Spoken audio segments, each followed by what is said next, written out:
that him running for president. I think you don't think he's going to run? No. I think they're going to get rid of him. I think they're going to move him out. They're going to force him to step down. That's what I think.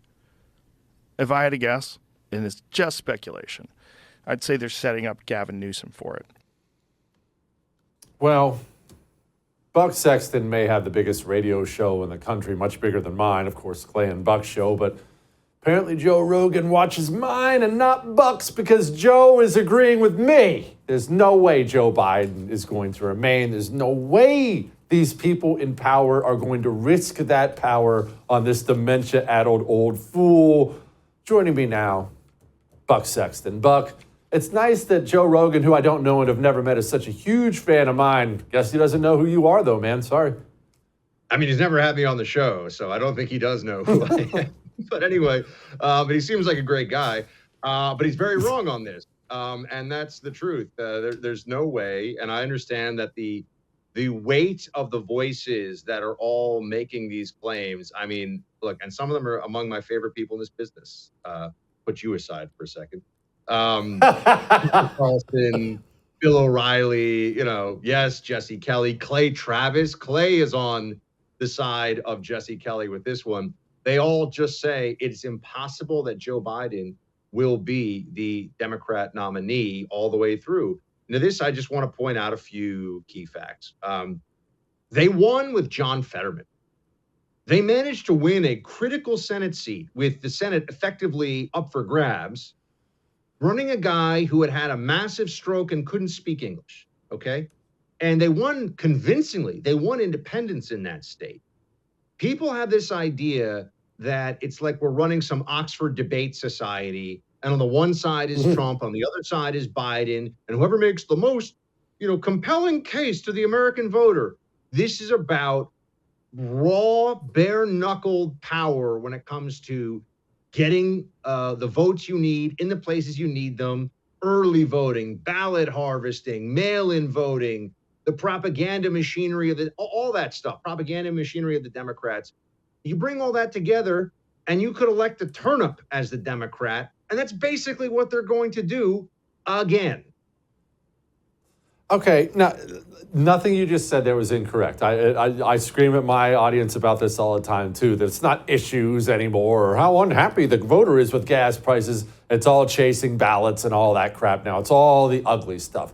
However, look, if you and I are having a foot race, and let's say you're a lot faster than me, which I'm sure you are because I'm the slowest person on earth, and you can beat me with a sprained ankle, that doesn't mean you want to beat me with a sprained ankle. You would still prefer to have two healthy ankles. I realize they know they can win with Joe, but they don't want to have to do that, especially when both political candidates, as everyone knows by now, doesn't matter how mad people get about this, both of them are unpopular.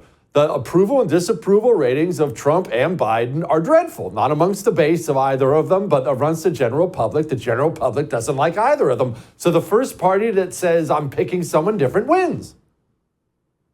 Well, look, you have to think about who that would be, and we'll get into that in a second. I think one thing that's left out of all of this, and I'll admit, it's far more interesting to play the parlor game of like, well, what if The Rock runs, What if there's like a Harrison Ford Oprah ticket? Click, click, click, click. Everyone's like, oh my gosh, Harrison Ford and Oprah? Unbeatable, right? Like who could, it is, maybe they'll have, Prince Harry and Meghan Markle run. They'll change the Constitution so that, she's not a foreigner technically, but you get what I'm saying. No, this is crazy talk. And here's why. You're going to be running ads and spending a lot of money between now and the Democrat convention. Hundreds of millions of dollars going to be spent trying to soften up Trump's numbers and bring out Biden's numbers in these different states, the 8 states or so that are going to really matter, right? Then you're going to say in the summer, turns out all the Republicans have been right all along. Biden is a turnip. He is a vegetable. We cannot actually count on him to do anything. They were telling the truth when he's too old. And Kamala Harris, Jesse, it's a family show, so we're not going to ask for your Kamala Harris analysis. Kamala Harris is not up for the job either. He's just stepping out of it. He's like, I got nothing to say about Kamala Harris. And then you're going to take both of them. Basically, people say, "Oh, well, she can stay as vice president." No one stays as vice president if you jump over them to be president. That's crazy. So you're going to have that switch. So put that in mind, right? Like the machinery that would require, what you're losing with an incumbent president. People show up and they just vote Biden. They vote Democrat. They've been doing it for decades.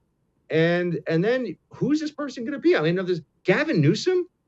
Gavin Newsom is, you wouldn't surprise me if I found out he was from a foreign alien species of lizard people. Gavin Newsom is like, I'm not even sure he's fully human.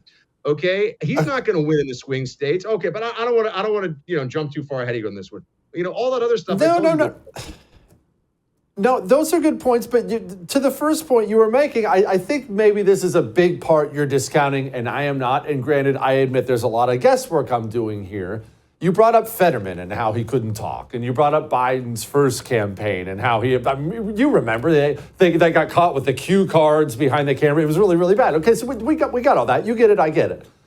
I don't think that you're fully appreciating how badly Joe Biden is deteriorating. You can deteriorate to a point where you can't even do what they did for him the first time around. Look, you see what I see, Buck, and you know, I mean, it's a very horrible thing watching old people go through this. You know, when they go downhill, they go really, really fast. At some point in time, you can't hold Humpty Dumpty together anymore. So this is the critical point. And, you and Clay agree, you see this the same way. So I'm having this fight with him all the time. But it's true what you're saying about the deterioration. I don't disagree with that at all. I think maybe they believe that they can just sort of pull them across the finish line and they'll deal with things later. However, it's what comes next. Let's just say that this wasn't even planned. If Joe Biden were to, in this summer, have a truly incapacitating stroke, Kamala Harris is the vice president in case of that happens, or that happening. And so then she becomes the nominee for the Democrats. The ticket stays the same.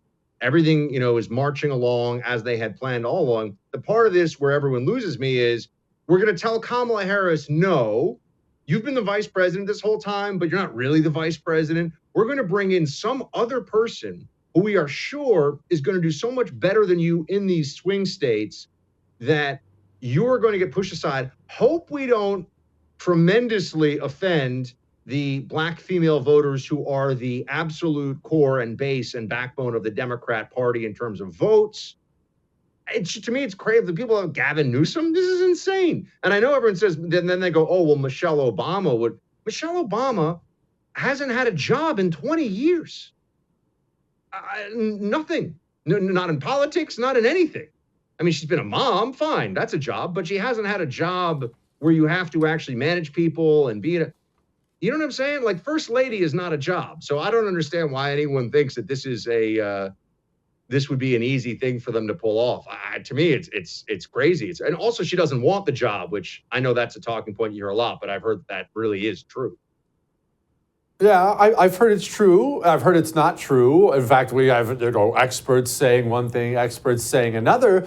But you bring in Michelle Obama, she A, already has the presidential campaign infrastructure, and B, you solve your black woman problem, which was a very fair problem you brought up. If you just push Dome aside, you had better do something about all the angry black women out there. Michelle Obama washes away all those sins immediately.